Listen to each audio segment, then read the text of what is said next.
Okay, ये तो नहीं पढ़ा ना किसी का भी। हाँ, सत्यम तो बोला कि हमारी भी नहीं सब कहाँ से होगा, है ना सत्यम? चलो करो साथ में, ऐसे नहीं हो जाएगा सुबह। देखो कल है ना second last question, sorry first second question, मतलब कल का जो सेकेंड क्वेश्चन था हमने बोला था कि ये है ना कॉन्जुगेट की प्रॉपर्टी पे आसानी से बनेगा, वैसा ही ये प्रॉपर्टी अप्लाई करना पड़ेगा। देखो यहाँ पर ध्यान दो।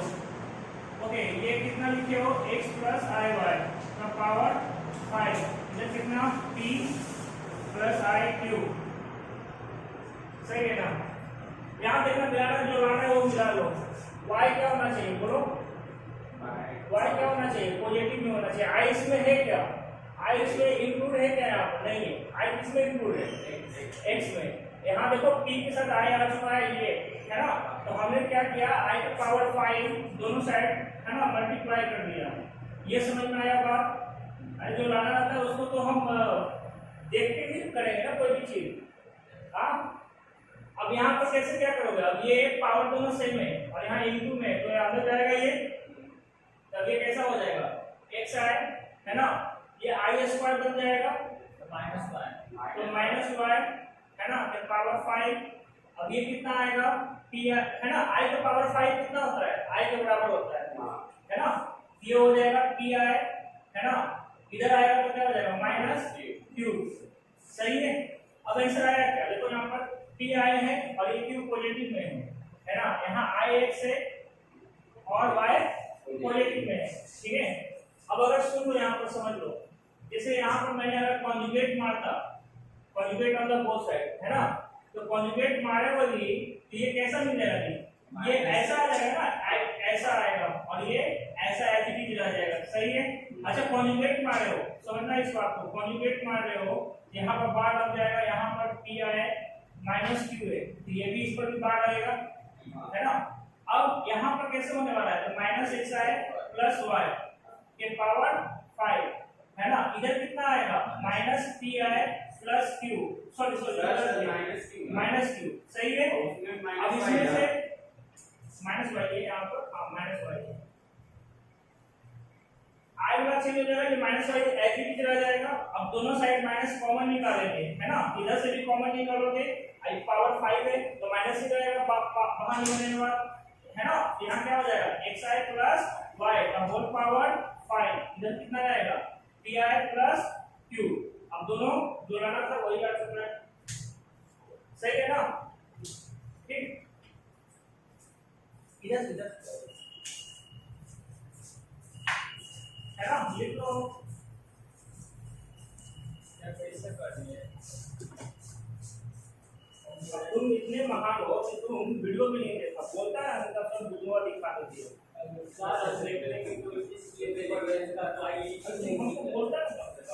हम बोलते ना किसके पास है, तुम इससे भी नहीं जीत रही, तुम जानता किसी को नहीं बोलते, हम शाम को लगा में से देख लगा ऐसे वीडियो कर दीजिए व्हाट्सएप वाला लिंक पे आप व्हाट्सएप, लेकिन उसका क्वालिटी ही अच्छा नहीं था, दिख ही नहीं रहा था। आप बोल रहे थे समझ में आ, जब इतना लाइक मारा था ना आप कटर कर लगा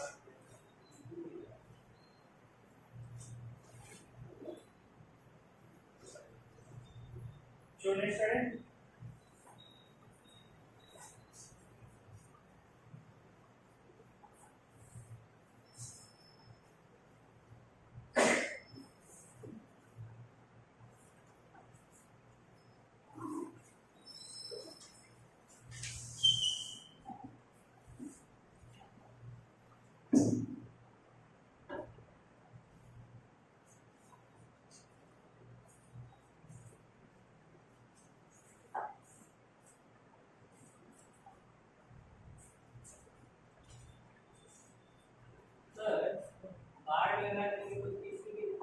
कॉन्जुगेट करते हैं, बार को लगाने का मतलब कॉन्जुगेट होता है। अब कॉन्जुगेट लगाते हैं इमेजिनरी पार्ट उसका नेगेटिव मतलब साइन चेंज कर जाता है, तो नेगेटिव का टू चेंज किया जाता है, अरे वो इमेजिनरी पार्ट का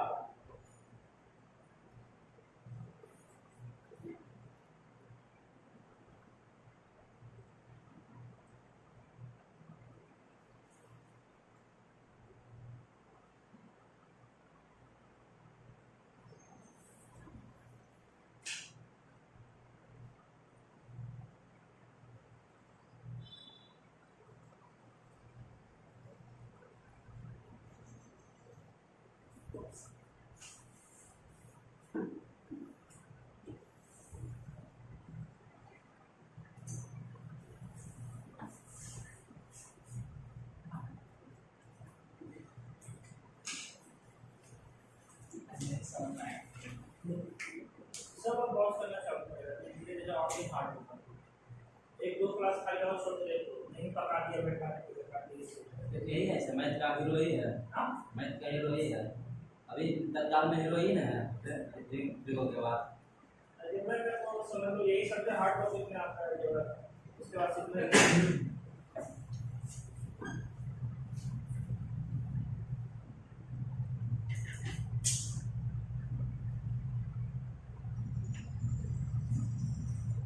हो गया होगा कि ये एक्सप्लेन कर देता हूँ। ठीक हो गया लिखा हुआ।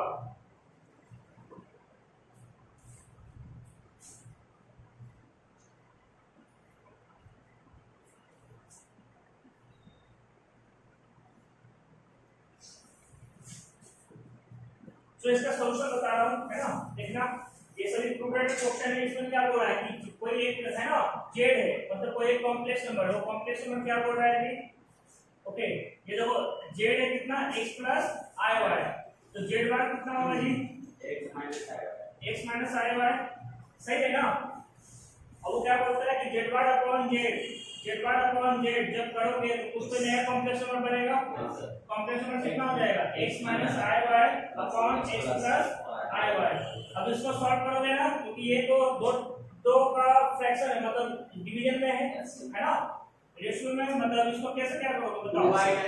हाँ x स्क्वायर आएगा ये है ना फिर ये कितना आएगा बोलो माइनस y स्क्वायर सही है ना। तुमको कुछ नहीं पता है हम समझ गए। अब ये कितना हो जाएगा माइनस एक्स वाई ये minus x y into i whole divide by x square plus y square यही आएगा ना। हाँ अब इसका करो ये कितना आएगा x square minus y square whole divide by x square plus y square. ये रियल पार्ट हो गया उसका ये ओके पॉजिटिव नेगेटिव 2xy आएगा। ये समझ रहे हो बात को है ना। ये इमेजिनरी पार्ट हो गया उसका x square plus y square. अब क्या बोला है उसके आगे lies in the third quadrant है ना। ये lies in the third quadrant है ठीक है। जेड और जेड बार कहां लाई कर रहा है थर्ड क्वाड्रेंट में। तो थर्ड क्वाड्रेंट में लाई कर रहा है तो कैसे क्या इसके बारे में सोचोगे बोलो ये बताओ। रियल पार्ट समझना इस बात को है ना। कोई भी कॉम्प्लेक्स नंबर 3 माइनस 2 लिखा हुआ है कौन सा क्वाड्रेंट में लाई करेगा ये फोर्थ क्वाड्रेंट में करेगा है ना। तो ये देखो ये हमने ऐसा लिखा हूं कोई एक पॉइंट मान लिया था मान लो ये 20 पॉइंट था यहाँ पर था 3 माइनस 2 समझ में आया। अब उसको कॉम्प्लेक्स नंबर में बदलना है तो यहीं पर z1 z2 कुछ भी लिख देंगे मान लो z5 लिखा हो z5 कितना बन जाएगा ये पॉइंट b है b को हमने कैसे कर दिया हूं इक्विवेलेंट कर दिया किसका एक कॉम्प्लेक्स नंबर से। अब हम लिख सकते हैं ना z5 कितना हो रहा होगा 3 माइनस 2y हो रहा होगा ना। कि मैंने इस तरह से शो कर दिया हूं कि यही है वो पॉइंट यही वो कॉम्प्लेक्स क्लियर है ये चीज। अभी कैसा है ना।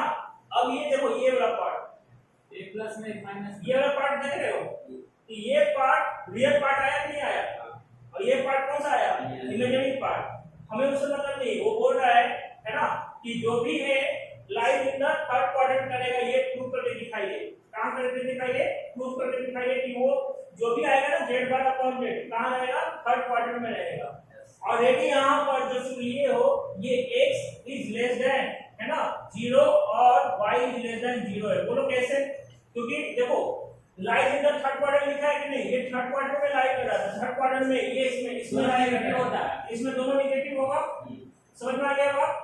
तो यहाँ पर ये कॉम्प्लेक्स नंबर जब थर्ड क्वाड्रेंट में लाई कर रहा है तो यहाँ x और y दोनों कैसा रहेगा नेगेटिव और नेगेटिव को लिखना है तो कैसे लिखेंगे 0 से छोटा है ना। अब 0 से छोटा लिखना पड़ेगा। अब इसको भी प्रूव करना पड़ेगा कि सब नेगेटिव है समझ में आया सब नेगेटिव है किस कंडीशन में जब ये होगा तब समझ में आया बात। अभी देखिए साहब तो देखो यहाँ पर जब ये नेगेटिव है तो तुम क्या लिखोगे x square minus y square real part समझ में आया बात। Real part should be less than 0 समझ में आया। नेगेटिव प्रूफ करेंगे यही करेंगे ना 2 बोलेगा तो पॉजिटिव कैसे पॉजिटिव का 0 से बड़ा था है ना 0.2 पॉजिटिव या नेगेटिव पॉजिटिव क्यों पॉजिटिव जी 0 से बड़ा है 0 पॉइंट है ना माइनस 0.1 नेगेटिव नंबर क्यों 0 से छोटा है। उसी तरह से वो होता है कि थर्ड क्वाड्रेंट में होगा मतलब नेगेटिव होगा ये 0 से छोटा होगा क्लियर है तो हम इसको बोलेंगे ना x स्क्वायर है ना minus y square less than 0। हां और उसके बाद क्या बोलेंगे x square less than y square. Clear है। दूसरा केस इमेजिनरी पार्ट, इमेजिनरी तो जीरो क्या आने वाला है, नेगेटिव आने वाला है, दिया हुआ है ना। यहां क्या लिखेंगे x square plus y square less than 0 है ना। अभी देखो यहां पर ये तो गैप हो जाएगा है ना, तो minus 2xy is less than 0। Okay xy greater than 0। Inequality से इनइक्वालिटी के लिए नेगेटिव से मल्टीप्लाई कर देते हैं, इनइक्वालिटी का साइन चेंज हो जाता है। ये कौन सा साइन हो गया, इनइक्वालिटी का। क्लियर है। ठीक है। अभी कैसा, अभी बोल रहा है कि xy का प्रोडक्ट 0 से बड़ा होगा, दो नेगेटिव का प्रोडक्ट कैसा होगा, पॉजिटिव होगा कि नहीं होगा। Yes sir. -3 * -2 पॉजिटिव बन जाएगा ना। तो देखो ये भी बता रहा है कि हम बड़ा होंगे। क्लियर है। अब ये कंडीशन और इस कंडीशन को मिलाओ तो क्या पाओगे है ना कि y ओके ये देखो यहाँ पर कोई निगेटिव नंबर ले लो, जैसे -2 ले लिए और -3, दोनों में बड़ा कौन है बोलो, -2।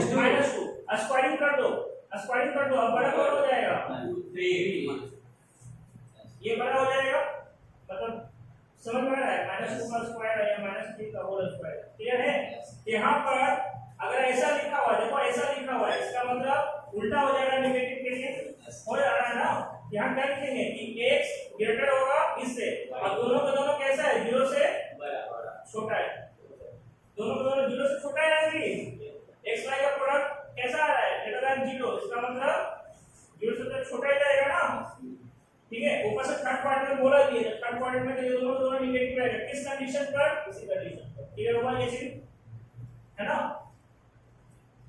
क्या बोल रहा है कि ये थर्ड क्वाड्रेंट में लाई करेगा, कब करेगा, जब x always greater than y रहेगा और साथ साथ दोनों दोनों नेगेटिव रहेगा। समझ में आया। पढ़ो इसको।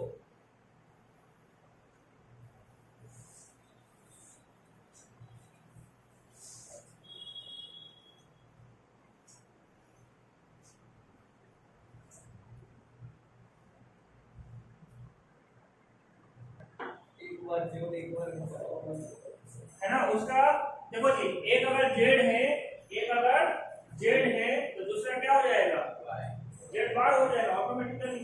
हाँ इसका सॉल्यूशन में अगर तुम देखोगे, इसको मैं कोई कॉम्प्लेक्स नंबर एजम्पशन कर लो कि ये कोई कॉम्प्लेक्स नंबर है। कौन सा कॉम्प्लेक्स नंबर है, इस क्वेश्चन को जो है ना, ये जो नेक्स्ट क्वेश्चन दिया हुआ है, लेकिन इसको कैसे सॉल्व करोगे बताओ सर। मतलब कि z अगर हमने देखो यहाँ पर z इक्वल टू लिखा हो √3/2 प्लस i/2 का होल पावर 5, सही है, होल पावर 5, उसको पूरा तोड़ेंगे तो कुछ नया कॉम्प्लेक्स नंबर आएगा, वही z है। क्लियर हुआ। अभी कैसा, z बार कैसा होगा, √3/2 माइनस i/2 का होल पावर 5। क्लियर है। तो अब दोनों क्या करने के लिए बोला है, ऐड करने के लिए बोला है। तो अगर हम ऐड करेंगे z प्लस z बार तो बताओ क्या मिलता है, रियल पार्ट ऑफ z हो गया, प्योरली रियल हो गया, प्योरली रियल। पहले होता है z प्लस z बार कितना होता है ना। तो डायरेक्ट दिख रहा है ना। अभी आज पहले ही क्वेश्चन हमने बताया था कि देखो ये ऐसा दिख रहा है, ये माइनस में है, z बार हो जाएगा। कितना आसान है इसका सॉल्यूशन।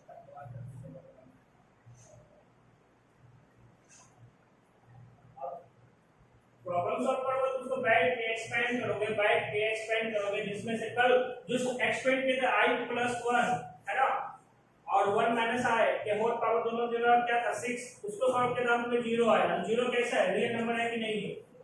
अब उससे इसको सॉल्व करो तो कुछ रियल नंबर आएगा, फिर कहोगे हां रियल नंबर आ गया, ये रियल कोई प्योरली रियल हो। पहले ही से प्रूव है ऐसा। हां पहले ही से देखो कितना साफ-साफ लिखा हुआ है क्या। अब इसको इतना टाइम पास करने से क्या फायदा है।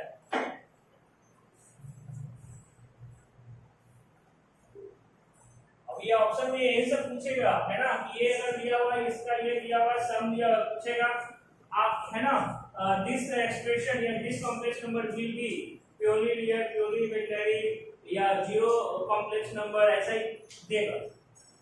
अब तुम उसमें कैसे डिसाइड करोगे।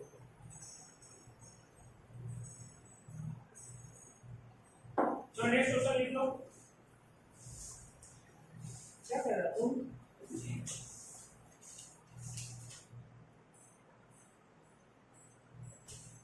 ओके नेक्स्ट लिखा section formula in complex number, section formula in complex number, section formula in complex number. हाँ section formula in complex number.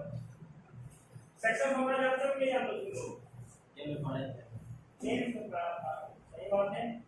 क्या होता है M1 ये तो मैं बता रहा हूँ हाँ, S2 होता है ना। M1 X2 plus X2 M1 अगर देखो यहाँ पर ये आर्गन प्लेन है, सबसे पहले मेरा आर्गन प्लेन है, वो कौन सा प्लेन था? Cartesian plane. टेंथ में कौन सा प्लेन था आपके पास? कार्टेशियन। अभी कौन सा प्लेन होगा मेरे पास? Argon plane. अब ये पॉइंट ए है और ये पॉइंट बी है, तो आर्गन प्लेन है, इसका मतलब ये Z1 हो रहा है, ये Z2 भी हो रहा है ना। इधर कोई तो एक पॉइंट इंटरनल सेक्शन फार्मूला के लिए हम बता रहे हैं, एक्सटर्नल भी आप इतना ही समझ जाओगे, है ना। तो ये इधर ही कहीं पॉइंट होगा ऐसा कुछ जो इसको a/n में डिवाइड कर रहा है ना। यहाँ से यहाँ कितने में? n, और यहाँ सॉरी यहाँ पर कर लो, इधर से इतना कितने में? n। ठीक है, सही है। अच्छा यहाँ पर देखो हमने कुछ बता देता हूँ कि यहाँ हमने Z1 को कंसीडर किया हूँ x1 plus y1 i, है ना। Z2 को कंसीडर कर रहा हूँ, ठीक है, कितना? x2 plus y2 i, है ना। ए जो पॉइंट है उसको हमने कॉम्प्लेक्स नंबर में Z1 मान के रखा हूँ, बी जो पॉइंट है उसको कॉम्प्लेक्स नंबर में Z2 मान के रखा हूँ। इसका कोऑर्डिनेट क्या हो जाएगा? Z1 का बोलो कोऑर्डिनेट, या मतलब आगे स्टेप पर Z1 को कैसे लिखते हैं? Z1 को लिखने के लिए हम लोग क्या करते हैं? उसका इमेजिनरी और रियल पार्ट लिखते हैं ना, रियल पार्ट और इमेजिनरी पार्ट, यही करते हैं ना आगे स्टेप पर। यहाँ कितना हो जाएगा बोलो? Z1 के लिए क्या लिखा है? x1, y1, ठीक है। इसके लिए यहाँ कितना लिखा है? x2, y2, सही है। यहाँ तक समझ में आ गया है? अब हमने Z1 लिखा तो भी सही है, A लिखा तो भी सही है। मैंने बताया है कि किसी भी पॉइंट को आगे स्टेप पर ऐसे लिख सकते हैं, सही है। अब हमने यहाँ तक कर दिया। अब बताओ सब चीज तुम भूल जाओ, जेड वेट सब भूल जाओ, जेड वेट सब भूल जाओगे तो p का x कोऑर्डिनेट निकालना है, समझ में आया? तो फॉर्मूला क्या बनेगा? m into h2 x1 है ना, 4 divided by m plus n। Section formula 10 plus 10 में तुम्हारा ध्यान भटक रहा है, तुम पेन में हाँ यहाँ ध्यान दो, ठीक है। p का y कोऑर्डिनेट निकालना है, यहाँ क्या हो जाएगा? m y2 है ना प्लस m y1, ठीक है, 4 divided by m plus n, सही है ये, है ना। अब हम कुछ करना चाह रहे हैं, इसको z में कन्वर्ट करना चाहते हैं, z में, ठीक है। तो अब ये देखो यही p पॉइंट आगे स्टेप पर कौन है? z है बना हुआ, तो z कैसे लिखाएगा बताओ? अगर मैं पूछता हूँ ये a का कोऑर्डिनेट है, मैं पूछूंगा z1 कैसे लिखाएगा, तुम्हारा जवाब क्या आएगा? x1 y1 प्लस y1, है ना, आए और कितना का जवाब, है ना। उसी तरीके से z का तुमको बताना है, z का कैसे बताओ तो बोलो। ये हो गया रियल पार्ट, x1 तो रियल पार्ट मत नहीं, अबे समझ में आ रहा है कि नहीं आ रहा सच को? हाँ मैं फिर से बोल रहा हूँ, a का x रियल पार्ट मतलब x कोऑर्डिनेट हो गया x1 और y कोऑर्डिनेट y1, इसको कॉम्प्लेक्स नंबर में ऐसे लिखेंगे अगर y1 माने तो। हाँ उसी तरीके से p का x कोऑर्डिनेट कौन हुआ? ये हुआ कि नहीं हुआ? तभी तो p ऑफ x मतलब यहाँ पर p का x कोऑर्डिनेट लिखा हूँ, p का y कोऑर्डिनेट लिखा हूँ, सही है ना, ठीक है, सही है। अब यहाँ कितना लिखाएगा बोलो सर h2 है ना, h2 plus nx1 4 divide by m plus n, है ना। ये अपना रियल पार्ट बोलो यार, समझ में आ रहा है? रियल पार्ट इमेजिनरी पार्ट यहाँ से बन के आएगा, क्या आएगा? my2 plus ny1 4 divide by m plus n times with i, दिखाना पड़ेगा ना इमेजिनरी। अभी कैसा? दोनों का एलसीएम सेम है, तो तुम लोग यहाँ पर m प्लस n लिख लोगे, है ना। अभी देखना है हमें क्या बताओ, m x2 और m y2, तो m कॉमन निकाल लिया तो क्या मिलेगा? x2 प्लस y2 i मिलेगा ना, है ना। फिर पॉजिटिव भी इन दोनों से n कॉमन निकाला तो n कॉमन निकल जाएगा, तो यहाँ x1 बचेगा, यहाँ y1 i, है ना, ठीक है। अब बताओ इसको क्या बोलते हैं? x2 प्लस y2 i को क्या बोलेंगे? है ना, z2 और z2 plus z1 4 divided by m plus n। तो इस तरह से जो भी कोई कॉम्प्लेक्स नंबर जितने में एक पॉलिनियर होना चाहिए, सबसे पहले याद रखो, एक ही पॉइंट पर एक नहीं है, मतलब एक ही लाइन पर एक नहीं है, ये पॉलिनियर होगा। दूसरी बात पॉलिनियर है तो देखो यहाँ पर कि कितने रेशियो में डिवाइड कर रहा है, ये अगर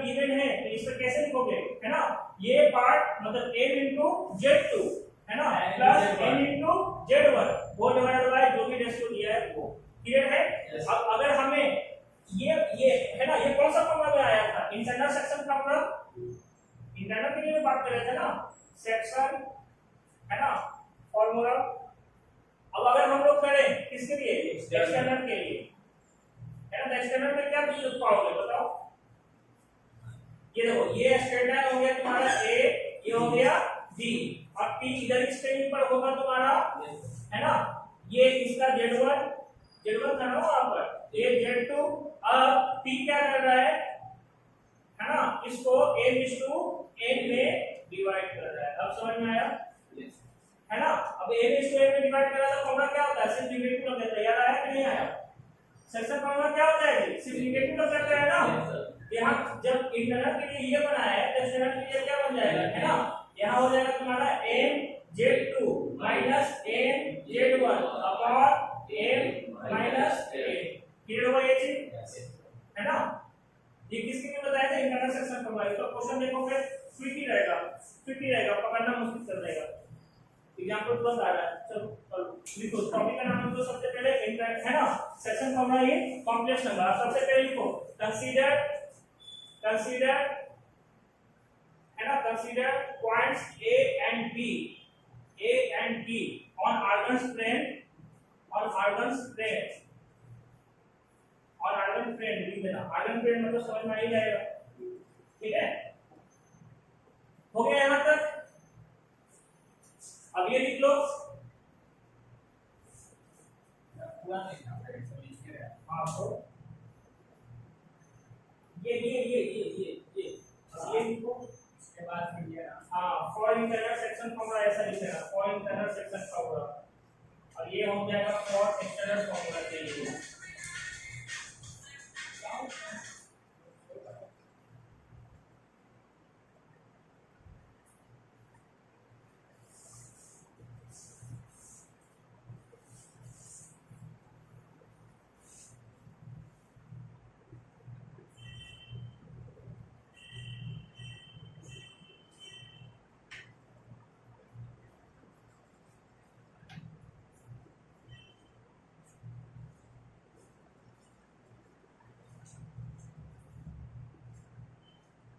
तुम दोनों को समझ में आ रहा है कि नहीं आ रहा है? हर्ष और क्या नाम है? ओके चलो उसका कर लेते हैं। अब ये बताओ, एक बातें कर रहा है, ये बताओ 10th में जब सेक्शन फॉर्मूला पढ़े थे तो वहां पर ऑडिट पॉइंट आया था पढ़ने में, क्या क्या? सेंट्रोइड निकालिए, है ना, इंसेंटर निकालिए। यस सर, बताइए इंसेंटर फॉर्मूला। इंसेंटर का फॉर्मूला 1/2 8 सर क्या नहीं है ना। अब उसके सिवाय और हम लोग पढ़े थे mid point formula, mid point formula याद है, पढ़े थे ना हम लोग। अब मान लो x1 + x2/1 है ना, तो मान लो यहाँ पर अगर हमको मिड पॉइंट के लिए लिखना है तो कैसे लिखोगे? इसका मिड पॉइंट a और b का मिड पॉइंट ढूंढना है तो कैसे लिखोगे? हाँ कैसे लिखाएगा बताओ मिड पॉइंट के लिए? तो मिड पॉइंट, है ना, मिड पॉइंट ऑफ AB कितना हो जाएगा बोलो? Z1 + Z2 अपॉन 2 हो जाएगा ना। अगर मान लो कोई ट्रायंगल है ABC नाम का ट्रायंगल है जिसका कोऑर्डिनेट दिया हुआ है तुमको Z1, है ना, Z2, Z3 और इसका सेंट्रोइड निकालना है। हम लोग को 10 से पढ़ना था, ठीक है। ओके क्या करना था? x1, y1, है ना, x2, y2, है ना, यहाँ क्या था? x3, y3, ठीक है। तो सेंट्रोइड जब निकालना रहता था सेंट्रोइड, है ना, तो हम लोग कैसे निकाल रहे थे, है ना, x1 + x2 + x3 whole divide bye 3, comma, है ना, y1 + y2 + y3 whole divide bye 3। सही है। अब यहाँ कैसे लिखाएगा? लेकिन सर एक ये तो चल गया 3 को, है ना, ये तो किसके लिए आया? कोऑर्डिनेट ज्योमेट्री के लिए हुआ ना। लेकिन अपने को तो कौन सा प्लेन है? कार्टेशियन प्लेन नहीं है। कौन सा प्लेन है? Argand plane. यहाँ पर जो ये जो सब कॉम्प्लेक्स नंबर में है, यहाँ कैसे लिखा जाएगा? Z1 + Z2 + Z3, है ना, ठीक है, डिवाइड बाय 3। अब देखो Z1 हो गया x1, x2, x3, इसका रियल पार्ट, इसका इमेजिनरी पार्ट आ जाएगा ना सर। लेकिन Z3 का वैल्यू कहां से होगा? अरे Z3 का हो गया x3, y3 यहाँ पर लिखा हुआ है ना। Z3 x3 और y3 है, इसका मतलब Z3 कैसे लिखाएगा? हाँ Z3 कैसे लिखाएगा जी? x3 + y3 है, हाँ सही है ना। तो इस तरह से इसका सेंट्रोइड में बदल जाएगा।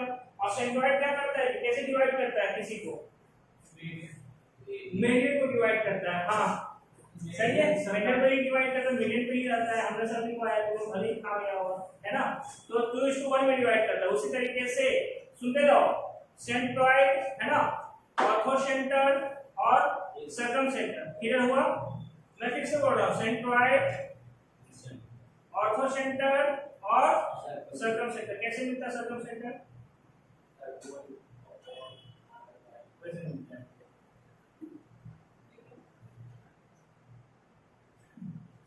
सर कैसे हमारा है ना,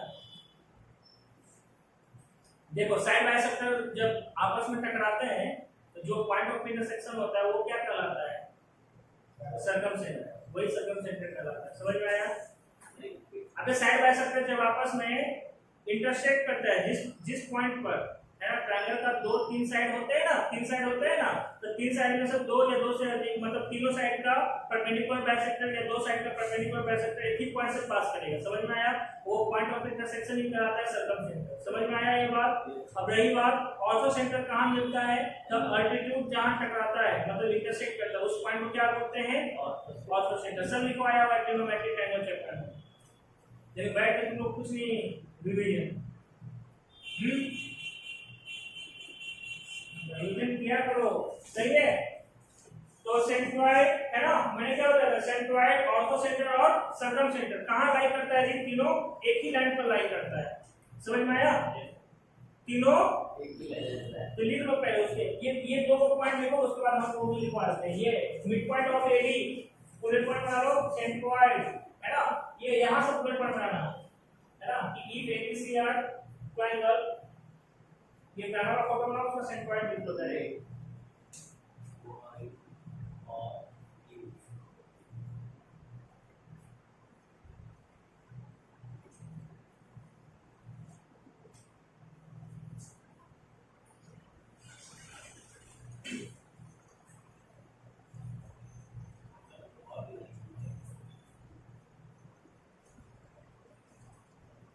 हो गया यहां तक?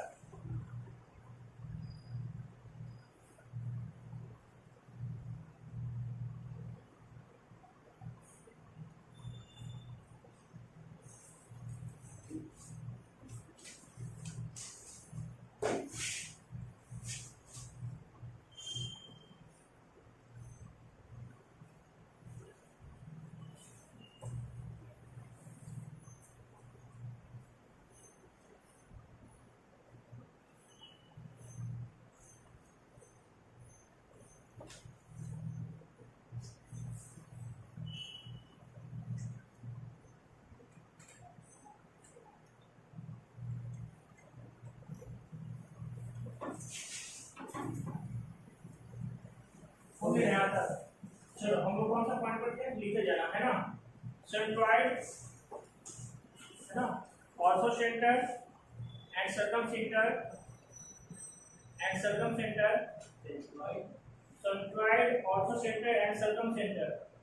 सेंट्रोइड को कैसे डिनोट करते हैं बता दो जी। हाँ सेंट्रोइड को कैसे डिनोट करोगे? जी। हाँ जी से। ओके, ऑर्थोसेंटर को कुछ याद पढ़ता होता नहीं है जी, एच। सर्कमसेंटर को कैपिटल आई आई आई से ई सेंटर होता है, तो आई ए ई से ई से ठीक है। ओके हाँ लिखे जाना, centroid, orthocentre and circumcentre lies on a same line, मतलब कोलिनियर पॉइंट हो जाते हैं इन तीनों, है ना। that is they are collinear point, that is मतलब I dot E, same line एक ही लाइन पर लाई करता है ना। that is मतलब I dot E, ठीक है। उसके बाद लिखना है ना, that is they are collinear point। Next है ना, नेक्स्ट टॉपिक बना, मतलब टॉपिक नहीं बुलेट पॉइंट बना के लिखना ना, ठीक है। लिखना okay, centroid divides centroid divides the segment joining orthocenter and circumcenter. Centroid divides the segment joining orthocenter and circumcenter in ratio 2:1. In ratio 2:1. क्या बोले? ऑर्थोसेंटर है ना? Centroid divides, ठीक है? क्या लिखा है तुम? Centroid centroid divide the segment joining orthocenter and circumcenter in the ratio 2:1. in ratio 2:1. पहले और ऑर्थोसेंटर फिर सर्कमसेंटर। हाँ, ऐसे तुम याद कर सकते हो। ये सब भूल जाना, ये सब भूल जाना। वो बड़ा हो गया, लास्ट पोजीशन में मिलता है, मतलब इस सी के बाद नहीं मिलेगा कि ये 2 पार्ट बनेगा, ये सिंगल पार्ट बनेगा। ऐसे याद करोगे तो याद रहेगा हमेशा। ये बड़ा जगह कम है ना, पूरे कोऑर्डिनेट में कभी भी आ जाता है, ये सब परेशान करेंगे। ठीक है। अच्छा, यहाँ पर नेक्स्ट टॉपिक है ना, टॉपिक नहीं, next blood point in circle के लिए लिखना, इन सेंटर के लिए। इन सेंटर कैसे ढूंढोगे? ठीक है, मैं बता रहा हूँ, यहाँ ध्यान दो। इन सेंटर इन पैनल एबीसी में कैसे ढूंढ रहेगा? देखो यहाँ पर ये अपने पास एक ट्रायंगल हो गया, ठीक है। अब ये पॉइंट ए है, इसका कोऑर्डिनेट जो भी होगा z1 होगा कॉम्प्लेक्स में, b में z2 होगा, c में z3 होगा। क्लियर है?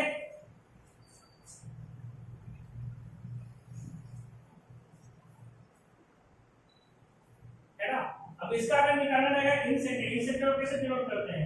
आई से, है ना।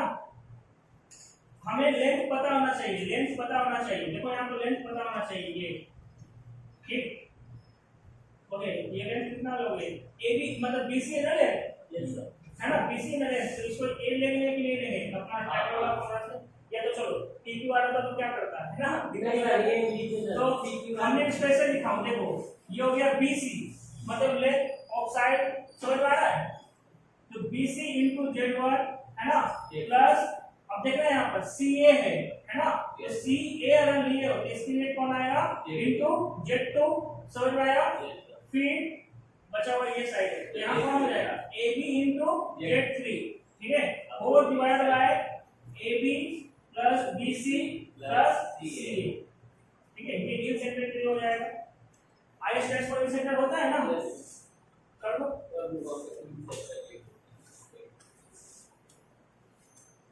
इन सेंटर कैसे मिल जाएंगे? जहां पर एंगल बाइसेक्टर इंटरसेक्ट करता है, समझ में आया? जहां ट्रायंगल में, एक ही ट्रायंगल में दो या दो से अधिक क्या करेगा? एंगल बाइसेक्टर इंटरसेक्ट करेगा, वही पॉइंट क्या कहलाता है? इन सेंटर।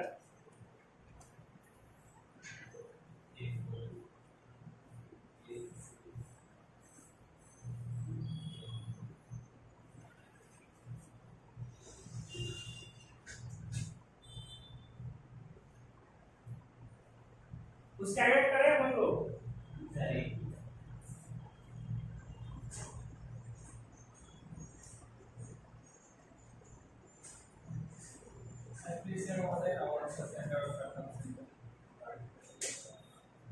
तुम पहला चैप्टर में नहीं किया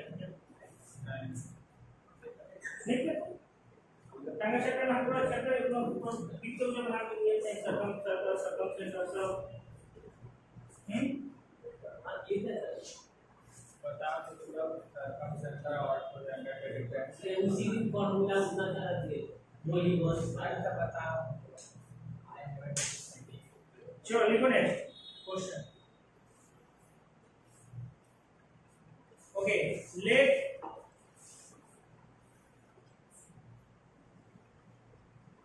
Z1 Z2 Z3 be three complex numbers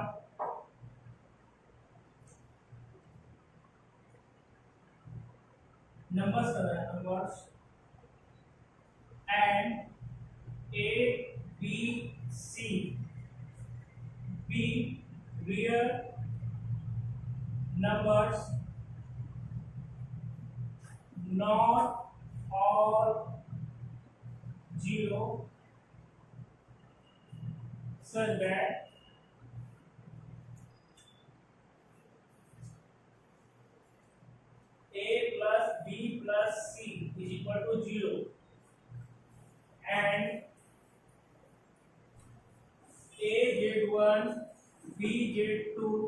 CZ3 is equal to 0, है ना। फुल स्टॉप लेके है ना लिखना, show that Z1 Z2 Z3 are collinear.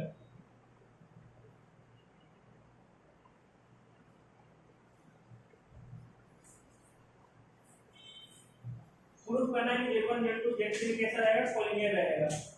कैसे प्रूफ करोगे?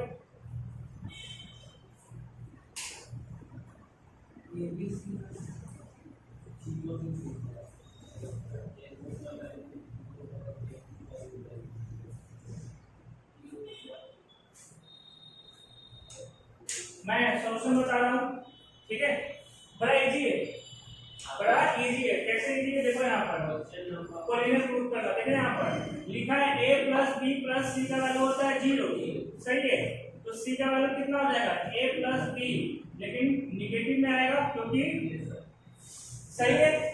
अभी कैसा दूसरा, ये फर्स्ट रिलेशन किया था, दूसरा रिलेशन क्या किया है कि AZ1 BZ2 और CZ3 का सम होता है 0, ठीक है ना।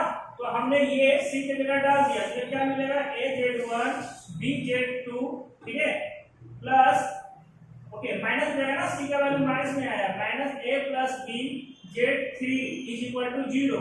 अगले स्टेप में AZ1 BZ2 equal to A plus B Z3, सही है ना। A plus B times Z3 होगा। अभी कैसा, A B सम में इसको डिवाइड कर दिया तो Z3 कैसा दिखेगा, AZ1 प्लस BZ2, है ना। A B को इसके नीचे लेके आ गया। अब बताओ ये कोई फॉर्मूला तुमको जाना पर समझ लग रहा है? Yes sir. हाँ, अब ये बताओ ये क्या चिल्ला चिल्ला के क्या बोल रहा है, पॉइंट नहीं है इंटरनल सेक्शन फॉर्मूला। अभी पढ़ो इंटरनल सेक्शन फॉर्मूला। ये क्या चिल्ला चिल्ला के बोल रहा है ना, कि Z3 divides Z1 and Z2 in ratio, बताओ A:1 या A:B? सर A:2 है। अब देखो यहाँ पर हमने बताया देखो AZ2, ठीक है, M प्लस N खाना लिखा हुआ, यस सर, खाना लिखा हुआ। तो हमने तुमको क्या बताया था, इधर A है, इधर B है, इधर Z1 है, इधर Z2 है ना। इधर इस कहीं पर होगा P जो Z है, क्लियर है। तो अब ये क्या कर रहा होगा, यहाँ M था ना, यहाँ N था, समझ में आया बात? डायग्राम यही था ना। तो फॉर्मूला ऐसा बना था, Z है ना, Z के लिए क्या बना था, M into Z2।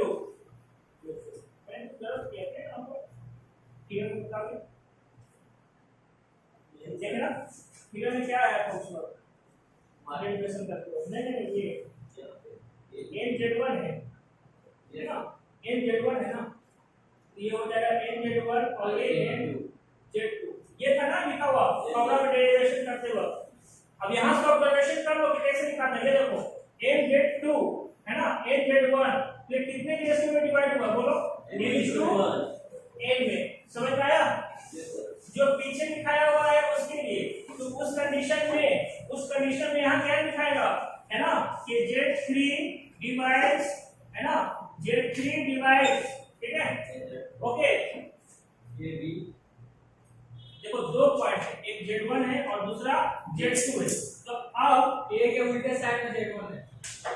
अब देखो यहाँ पर कैसे लिखा हुआ है, Z2 पहले लिखाया है, Z2 पहले लिखाया है, तो ये पॉइंट पीछे लाइज कर रहा है, A के बाद लाइज कर रहा है, समझ में आया बात? यस सर, उल्टे साइड A के उल्टे साइड Z1 है। तो यहाँ कौन लिखा रहा है, Z1, तो Z1 कहाँ लाइज करना चाहिए, इधर भी लाइज करना चाहिए, है ना, Z2 हो जाएगा, यहाँ Z2। और अगर यहाँ पर तुम Z1 लिखते हो, यहाँ Z2 लिखते हो, तो ये उल्टा हो जाएगा, यस सर, उल्टा हो जाएगा, है ना। तो कितने इश्यू में करेगा, B:A में से डिवाइड करेगा, समझ में आया? तो जब भी ऐसा लिखा रहे, है ना, जब भी ऐसा लिखा रहे और तुम यहाँ से Z1 और Z2 लिखे हो, तो B:A में डिवाइड करके देगा। ये पॉइंट बताना हमेशा याद रखना, नहीं तो हमको तो दिखाई पड़ता है A:B में डिवाइड करता है, लेकिन वो गलत हो जाता है, क्लियर हुआ? तो नेमिंग करते वक्त ध्यान देना, तो Z3 डिवाइड क्या लिखोगे, Z1 and Z2 in B:A। समझ में आया? सही है। अब बताओ अगर ऐसा कहीं डिवीजन हो रहा है पॉइंट कैसा रहेगा? कोलिनियर। अगर इंटीग्रल सेक्शन फॉर्मूला कहीं अप्लाई होता है तो पॉइंट कैसा रहेगा? ये डिपेंड तो लाई करेगा ना, ठीक है। तो हम यहाँ बोल सकते हैं दैट इंप्लाइज है ना Z1 Z2 है ना and Z3 are collinear are collinear point. देखो इतना छोटा सा क्वेश्चन में कितना बड़ा बड़ा कॉन्सेप्ट छुपा कर दिया था। सबसे पहले ये दिखा क्या, ये दोनों दिया तो दिखा क्या कि ये इंटरनल सेक्शन पर चला गया है? नहीं, इंटरनल सेक्शन तो आ गया, उसके बाद ये अपना एक कॉन्सेप्ट B टू A लिखा गया, A टू B लिखा है, उसका अपना एक तरीका था सोचने का, ठीक है। चलो सोच समझ के पढ़ो इसको दिया।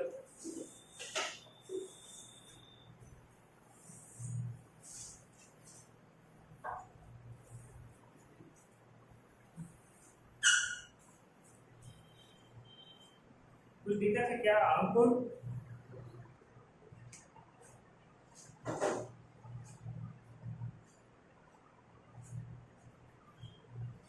ओके चलो ठीक है, आगे बात कर लेते हैं।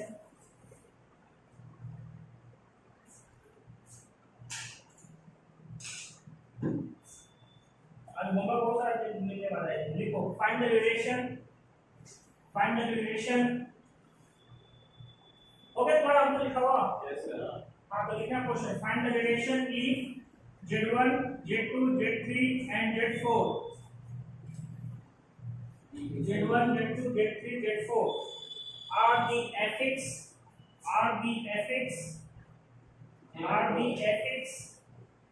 Z4 हाँ है ना। if क्या लिखा होता है Z1 Z2 Z3 है ना and Z4, ठीक है, are the fx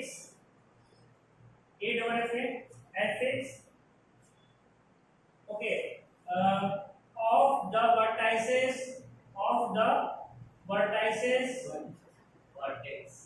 है ना vertices of a parallelogram है ना of a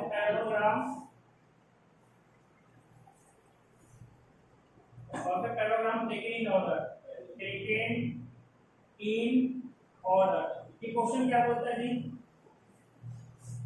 find the relation है ना, रिलेशन ढूंढना है आपको किसका? Z1 Z2 Z3 क्या है? वर्टेक्स का मतलब पैरेललोग्राम का वर्टाइसेस का क्या है? वो एफिक्स है। एफिक्स मतलब सुने हो? एफिक्स जानते हो नहीं आप? हाँ सर।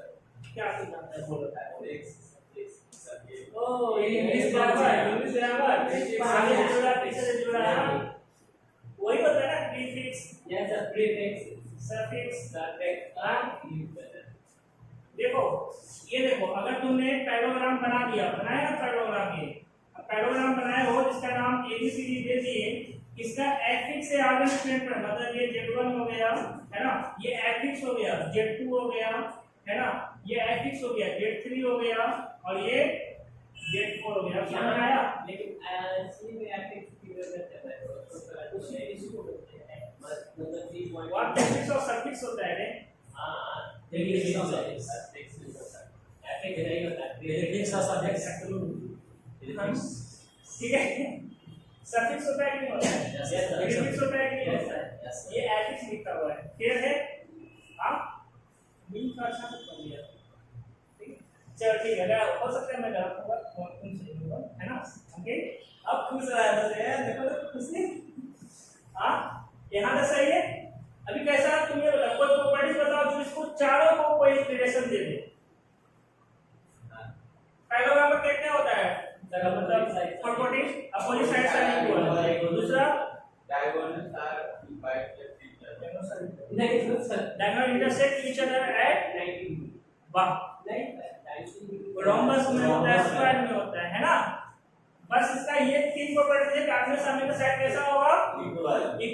हां अब पैरेलल, ठीक है। और दूसरा अपोजिट एंगल इक्वल होता है। तीसरा इसका डायगोनल बाइसेक्ट करता है एक दूसरे को। समझ में आया? बाइसेक्ट ईच अदर, तो दोनों बाइसेक्ट कर रहा है। देखो ये AC का मिड पॉइंट हो जाएगा O है ना, इसका भी BD का भी यही होगा मिड पॉइंट। तो हम बोल सकते हैं ना, अब बताओ मिड पॉइंट फार्मूला लगाओ। BD के लिए मिड पॉइंट फार्मूला लगाओ, O के लिए तो क्या मिलेगा? Z2 Z4 डिवाइडेड बाय 2 मिलेगा कि नहीं मिलेगा? मिड पॉइंट हम लोग पढ़े थे। हाँ ये AC है, AC का मिड पॉइंट निकालना है, Z1 plus Z3 divide by 2। अच्छा दोनों सेम है ना, दोनों सेम है ना जी, दोनों सेम है ना, सेम है तो ये दोनों कैंसिल, तो हमें क्या मिला Z1 प्लस Z3 इक्वल होता है Z2 प्लस Z4 का। रिलेशन मिला कि नहीं मिला? ठीक है, तो इस तरह से आपको रिलेशन ढूंढना पड़ता है।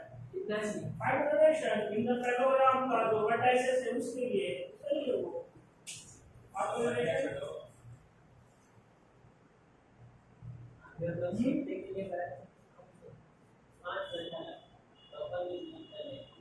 अभी कैसा तुम बोला कि दोनों का साइड इक्वल होता है सर, है ना, तो लेंथ तुमने निकाला लेकिन दोनों का लेंथ एक साथ नहीं निकाल पाओगे ना, यहाँ से भी अलग यहाँ से अलग। ये चीज कैसा है कि कॉमन एक ही पॉइंट के लिए बताया जा रहा है, इसलिए दोनों का रिलेशन दे देंगे सर वहाँ पे आप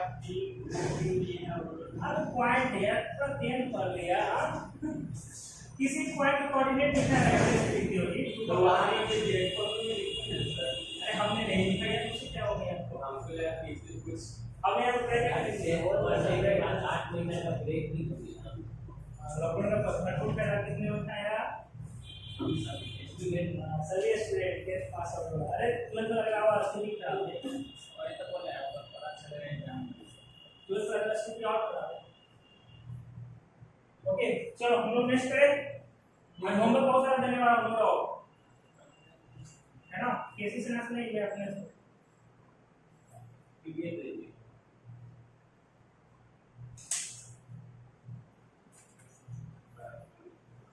नेक्स्ट टॉपिक का नाम equality of a complex number.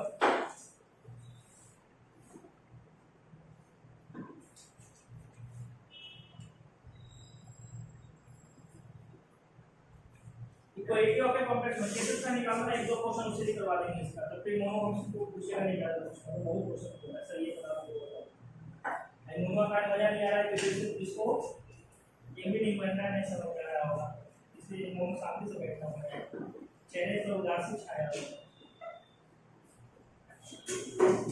ये बताओ दो कॉम्प्लेक्स नंबर इक्वल कब होता है? हर्ष तुम जानते हो ये चीज,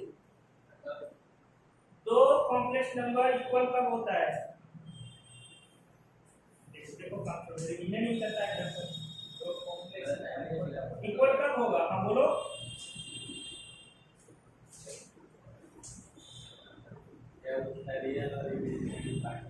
हाँ देखो कितना सा जवाब दे दिया। अबे दो दो कॉम्प्लेक्स नंबर इक्वल है मतलब मैं बोलूं 3 + 4 आया, अब यहाँ लिखा हूँ 2 + 4 आया, ये इक्वल है क्या? नहीं है। अब यहाँ पर अगर मैंने लिख दिया तो क्या मिलेगा तुमको? इक्वल है कि नहीं है? हाँ तो तुम क्या पाया? दो कॉम्प्लेक्स नंबर Z1 और Z2 इक्वल कब होगा? जब real part of Z1 equal होगा रियल पार्ट ऑफ Z2 का, है ना, और imaginary part of Z1 equal होगा इमेजिनरी पार्ट ऑफ Z2 का। अब समझ में आया बात? हाँ समझ में आया? तो कब इक्वल होगा? जब उसका रियल पार्ट उसका इमेजिनरी पार्ट कैसा होगा? इक्वल होगा। नेक्स्ट क्वेश्चन हम लोग, है ना, क्या नाम पता है? Equality of a complex number, है ना, कॉम्प्लेक्स नंबर लिखना, ठीक है। चलो लिखो two complex number Z1 and Z2 are equal, है ना, two complex number Z1 and Z2 are equals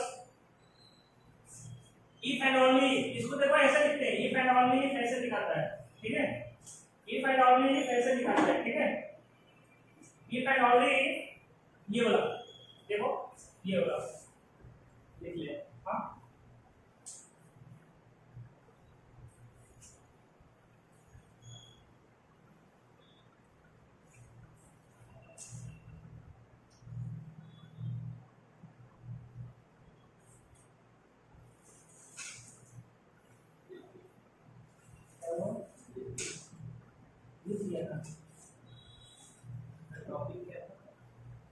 equality of a complex क्या हो गया? तो भाई इतना जल्दी किसका हार मान जा रहा है? वो नहीं इंटरनेशनल नेगोशिएट करना चाहिए, ऐसे ना हो जब तक हम कंटिन्यू नहीं हो आगे कंटिन्यू करना।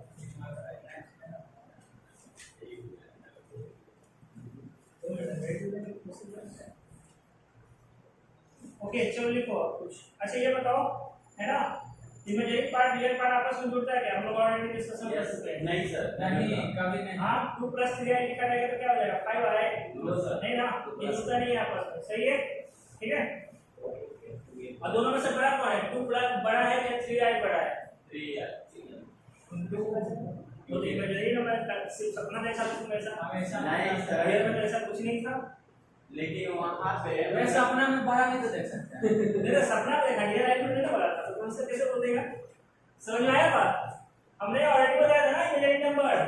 हाँ इमेजिनरी जो हम लोग काल्पनिक एक फॉर्म देख सकते हैं है ना, वो नंबर और ये नंबर में बड़ा कौन रहेगा बताओ? ऐसा रियल नंबर बड़ा नहीं, दोनों में से कोई नहीं बड़ा है कोई नहीं छोटा है, बस उसके बीच में इक्वलिटी वोट नहीं करता है। समझ में आया? तो बड़ा नहीं समझ लिख लो है ना, है ना। There is no inequality exists. There is no inequality exists between a real number and imaginary number. Between a real number and imaginary number. तुम लोग का क्वेश्चन तुम कुछ भी कर देगा। फिर आप पढ़ने से ना जानते हैं real number and imaginary number, ठीक है? और तो टाइम लगेगा। ओके, बहुत अच्छा क्वेश्चन आ रहा है, देखो मनु के ऐसे बोल रहा है, मनु को कुछ करना पड़ेगा, मनु को सामने बैठा हुआ है। और 2 है, ये दोनों में बड़ा कौन है मनु? 3 और 2 में बड़ा कौन है? क्या बात कर रहा है? अच्छा ये बताओ आप कौन बड़ा है दोनों में? कौन बड़ा है? सर, ये बड़ा हो। नहीं? ये बड़ा। कैसे आया? हाँ इसके बीच में एग्जिस्ट करेगा जी? हां इसके बीच में नहीं नो सर, समझ में आया? समझ में आया? सोच में वो बड़ा मान रहे हैं वो छोटा मान रहे हैं तो बढ़ के सोच में बड़ा पर इसका सोच वो नहीं है ना, इसलिए वो टाइट नहीं करेगा। समझ में आया? देख रहा है भगवान के आप का है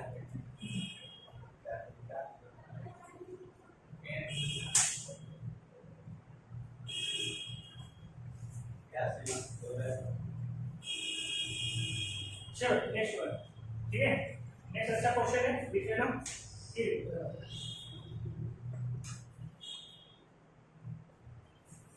देखो फिर find real value of x and y for which the complex number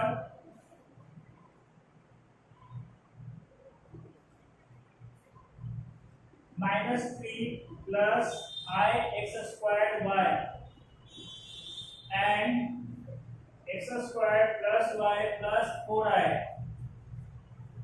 are conjugate of each other.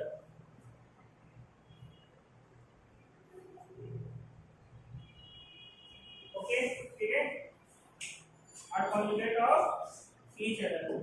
Explain करूं, है ना? देखो बना तो हो गया लिखा हुआ सबका।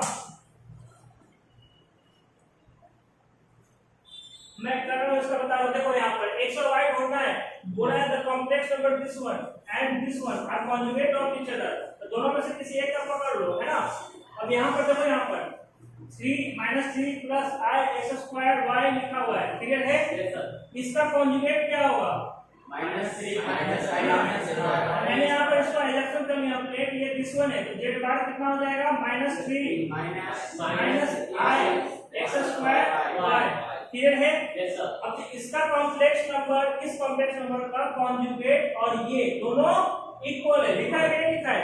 Are conjugate of each other, तो हम यहाँ बोलेंगे ना कि देयरफॉर या अकॉर्डिंग टू क्वेश्चन, है ना, कि -3 I x square y equal होगा किसके साथ? x square plus y plus 4i का, है ना? अब यहाँ पर ध्यान देना, दो कॉम्प्लेक्स नंबर इक्वल आया कि नहीं आया? दोनों कॉम्प्लेक्स नंबर इक्वल आया तो कौन किसका इक्वल मतलब पहले से जाएगा? Imaginary part. देखो यहाँ पर हमने क्या बताया था कि z1 = z2 if and only क्या होता है? Real part of Z1 equal आना चाहिए रियल पार्ट ऑफ Z2 का, है ना, और imaginary part of Z1 equal आना चाहिए इमेजिनरी पार्ट ऑफ Z2 का। तो हम यहाँ कैसे लिखेंगे बताओ, x² + y is equal to -3, और इन दोनों में आ जाओ, क्या लिखोगे -x² y, है ना, ओके, इक्वल होगा 4 का, सही है। अब हमने क्या किया, यहाँ से तुम दोनों में से कोई एक इक्वेशन बना लो, है ना, और x और y का रियल वैल्यू निकल जाएगा। जैसे यहाँ से अगर तुमने y का वैल्यू कितना उठाते हो -4/x², ठीक है, या तो x² का वैल्यू की काम कर सकते हो, तुम लोग खुद से भी कर सकते हो, हम खुद से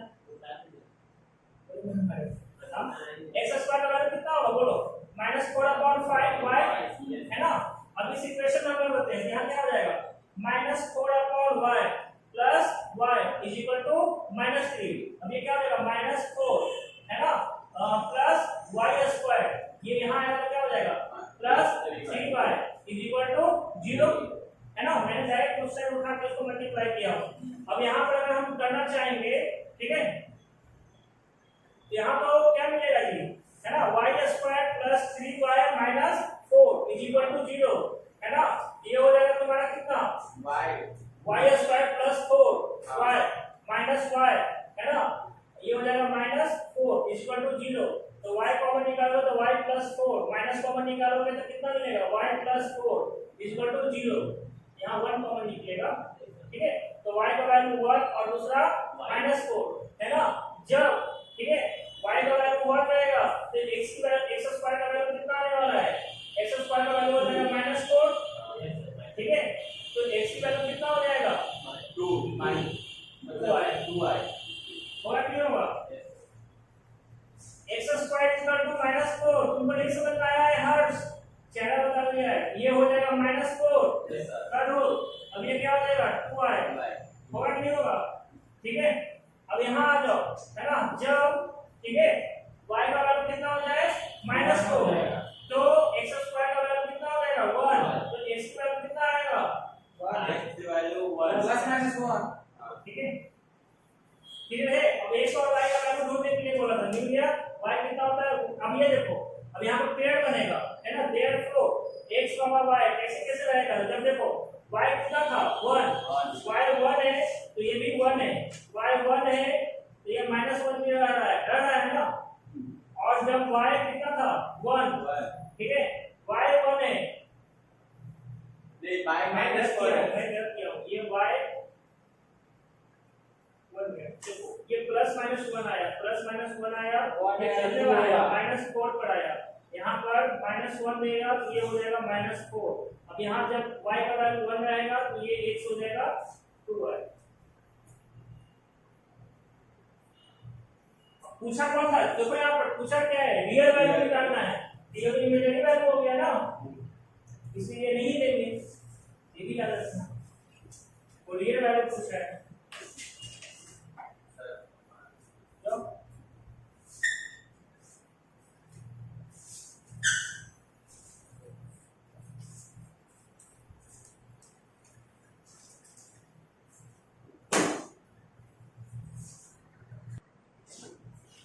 ओके, अब यहाँ पर कुछ होमवर्क दे देते हैं, यहाँ करवा रहे हैं 2 क्वेश्चन, बोलो अनिकेत ने छुट्टी काट रहा है, चीटी काट रहा है, कहाँ काट रहा है, अरे बाथरूम से आगे सर गली वाला पानी पड़ा,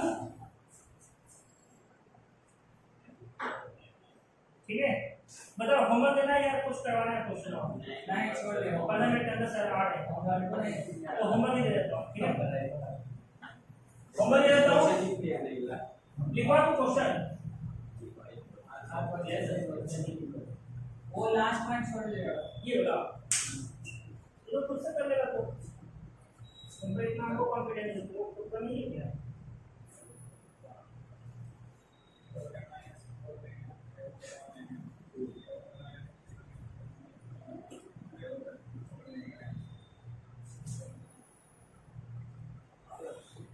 चलो क्वेश्चन लिखो फटाफट, ओके देखो क्वेश्चन। अच्छा ये बताओ मल्टीप्लिकेटिव इनवर्स क्या होता है, केसेस में ये सब भरा हुआ क्वेश्चन मिलेगा, क्या होता है ये बताओ उसको वन मतलब वन हाँ 1 लाने का रहता है 1 लाने का रहता है बताओ 1/2 का मल्टीप्लिकेटिव इनवर्स क्या मिलेगा 2 मिलेगा वेरी गुड और 3 का 1 है ना समझ में आ गया ना रेसिप्रोकल ये वो बताने से हमको एक चीज पूछे जा रहा है सर ये बता दो एग्जांपल बोलेगा अपने आप हो जाएगा अपने आप हो जाएगा बना भी लिया कौन बताया वेरी गुड आगे थोड़ा सा सोचो ना अपने आप बता देगा है ना एडिटिव इनवर्स में क्या होता है एडिटिव इनवर्स माइनस वो सीधे मेन होता है उसका मकसद होता है जीरो लाना समझ में आया ये याद रखो चलो लिखो find the multiplicative inverse of complex number find the multiplicative inverse of complex number find the multiplicative inverse of complex number find the multiplicative inverse of complex number बोलूं 4 minus 3 है 4 minus 3 है बस एक ही क्वेश्चन दिया हुआ बाकी cases यहाँ से बनाते रहो ठीक है हो गया लिखा हुआ yes sir next express each of the following complex number in express each of the following complex number in a plus bi form number first 3 minus 2i 2 plus 3i है ना 1 plus 2i 2 minus i ठीक है number second 2 minus root 25 negative root 25 upon 1 minus negative root 60 ठीक है ठीक है पता है तुमको ये कैसे होगा हाँ सर उसको पहले ये दोनों का मल्टीप्लिकेशन फिर ये दोनों का मल्टीप्लिकेशन फिर डिवीजन फिर इस फॉर्म में आ जाएगा है ना बोलो अरे वो तू समझ रहा है कैसे समझ रहा है पहले इन दोनों का मल्टीप्लिकेशन इन दोनों का मल्टीप्लिकेशन फिर डिवीजन करेगा फिर इस फॉर्मेट में आ जाएगा सही है बेचारा मुंह समझ रहा है कि नहीं समझ रहा तो बोलता ही नहीं देखो find the least positive integer n find the least positive integer n find the least positive integer n पहुंच गए least position least positive integer n such that 2i whole divided by 1 plus I का whole power n is a integer is a positive integer least value एक तक चाहिए जिससे कि इसका value क्या हो जाए पॉजिटिव इंटीजर हो जाए समझ में आया कल हम लोग क्वेश्चन किए थे जिसमें यहाँ a लिखा हुआ था है ना हमें नहीं पता हम उसका आंसर पूरा है नेक्स्ट वन लिखो if one root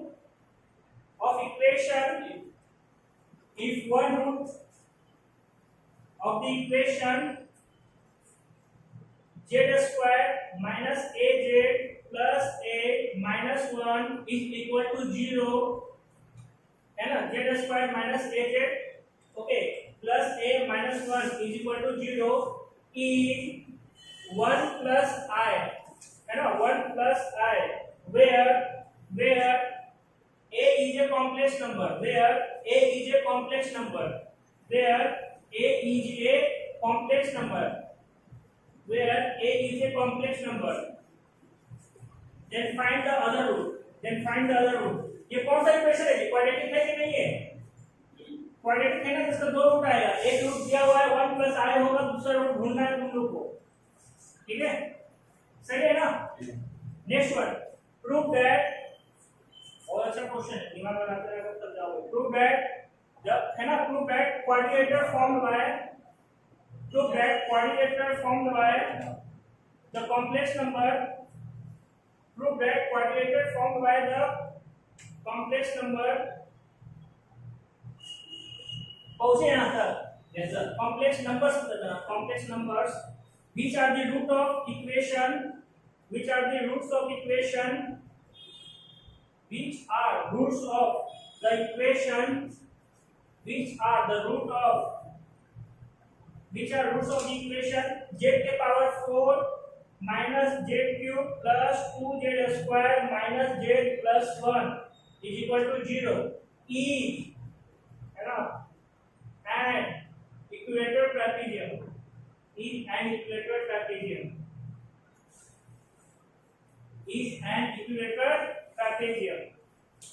ये सुना लेकिन आंसर 1 उसका 1/2 इस I का भाई इक्विलेटरल ट्रापेजियम का नाम ले ट्राइजेम तूने सुना है क्या? सर सुने लेकिन उसका फॉर्मूला कब सुना तूने बता दो कौन सा चीज है जो मुझसे नाम सुना ये बता दो। इक्वल रेशियो हो जाएगा रेशियो ये बोला आपने कभी सुने ही नहीं है। जब तक सुना हाँ एसोसेरस ट्राइजेम का नाम सुना होगा या राइट एसोसेरस ट्राइजेम भी सुना होगा। खाली प्रैक्टिस सुना हाँ उसके बाद नेक्स्ट वर्ड इफ है ना if j is a non-real complex number, if j is non-real complex number का मतलब हाँ है ना if z is a non-real complex number then find the minimum value of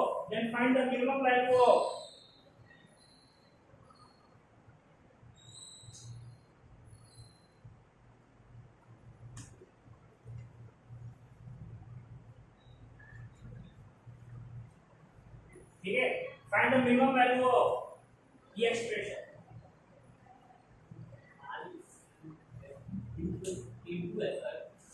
नहीं आई एम जेड ही उठाता है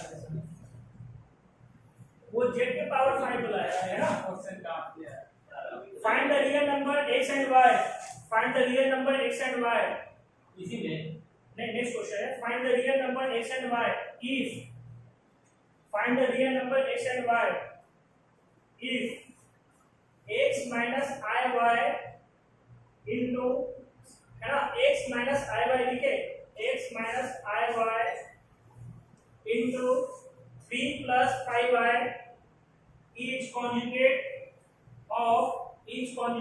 of minus 6 minus 24i minus 6 minus 24i है ना find the real number x and y if x minus yi multiply with इसके साथ 3 plus 5y है ना each conjugate of minus 6 minus 24i अभी हम लोग क्वेश्चन किए थे ऐसा ठीक है next one if z1 z2 and z3 if z1 z2 and z3 are three non-zero complex number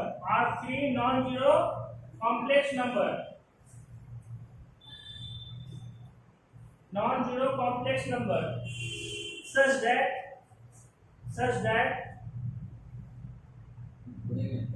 z3 is equal to 1 minus lambda times with z1 plus lambda times with z2 where lambda belongs to r minus 0 then prove that points corresponding to z1 z2 and z3 are collinear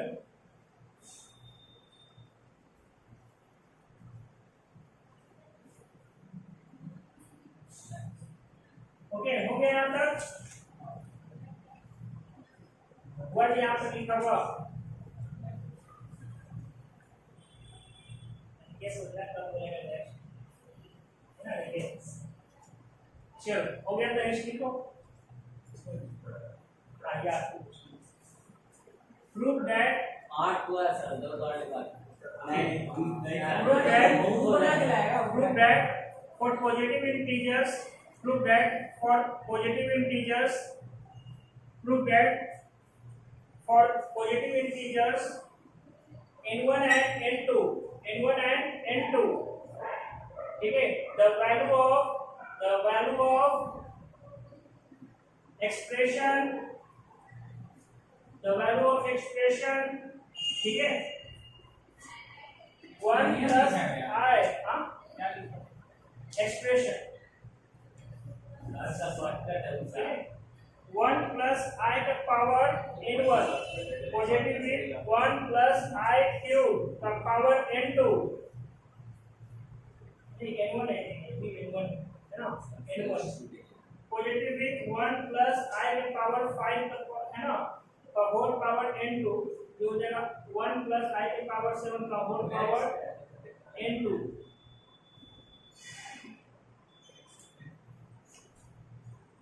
है ना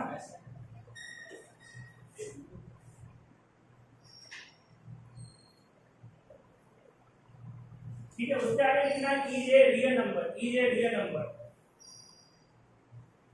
is a real number, ठीक है। n2 ने 1 के नहीं ना next सही है। इसमें n1 है, इसमें n1 है, इसमें n2 है, इसमें n2 है ना। तो टोटल अपने को 9 क्वेश्चन मिला है, कल के लिए बना लेना अच्छी तरह से।